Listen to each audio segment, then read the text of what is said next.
Hello guys, good evening. So, ito pangalawang video ko na to sa YouTube. So, since ah, gusto ko tong makita in the future ko. Ano, ano bang pinagagawa ko ngayon? Ano ba yung mindset ko ngayon? Ano ko ka-weird? Yeah. Ano lang, nakakatawa lang kasi may mga memories ka na mga ganito. And, may mga mabalikan ka na sino ba talaga ako o kayo gagawa din kayo ng ganito. And okay lang naman kung nahiya kayo, wala kayong enough na confidence na gawa ng ganito. Actually ako din naman, nadamay lang din ako ng friends ko, and actually hindi rin talaga ako mahilig mag-video. Naisip niya to, then pina-force niya ako. Hindi ko alam kung pumayag ako, pero anyway, siya yung best friend ko siya. And yeah, we do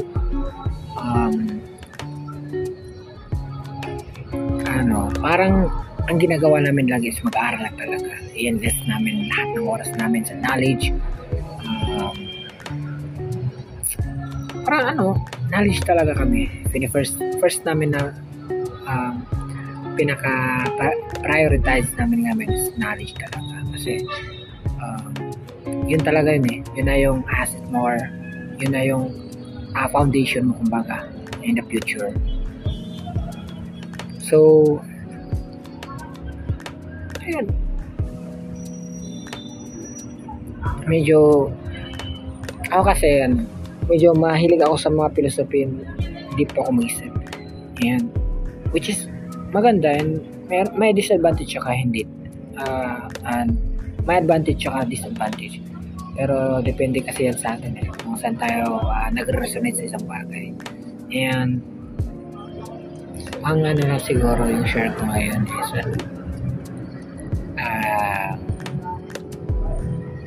this generation is very sobrang parang malala talaga kasi ang daming distractions, ingay, or kahit mga uso kumbaga ganun. So ako naman, ang hilig ko is mahilig ako mapag-isa. Gusto ko magbasa, makinig ng mga podcast, mag-study, ganun talaga, English. Kasi di ako marunong. I'm trying to always introspect myself. And kahit ano na pinagagawa ko, ganun. So, grabe. Dati kasi napakatamad ko. Sobrang tamad, promise, sobrang tamad. And di nga ako mautusan ng bahay kasi amo ako, feeling boss. So, feeling boss, pero yan lang boss na walang pera. Anyway, so, grabe. Yung changes ko before 3 years ago, I think, nakikita ko may changes talaga ako kasi force ko talaga na lalabas ako sa comfort zone, which is sobrang hirap niya, pero unti-unti naman kahit papaano makikita mo naman yung progress mo doon.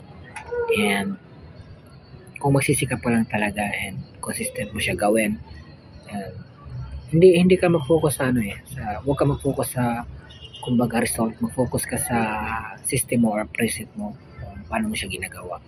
Kasi siya parang magiging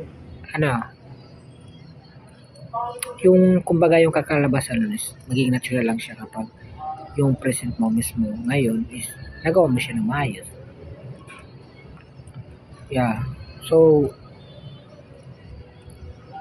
ayun yung mga ginagawa ko ngayon. Pero dati, nakafocus ako sa result talaga. Sa totoo. And, ang hirap kasi, kumbaga yung happiness mo, or yung time mo, or lahat.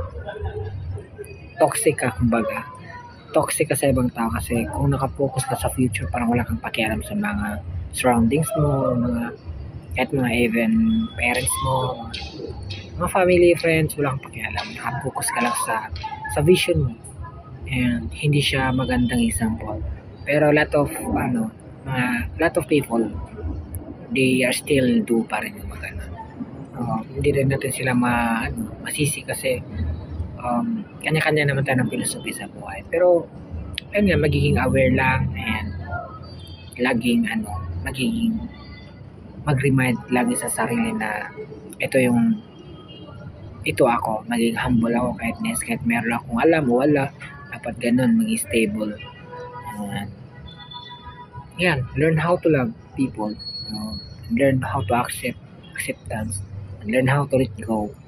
Yes, ganun mga ginagawa ko mga wisdom na nakukuha ko. And ayun, nakikipag-usap din ako sa mga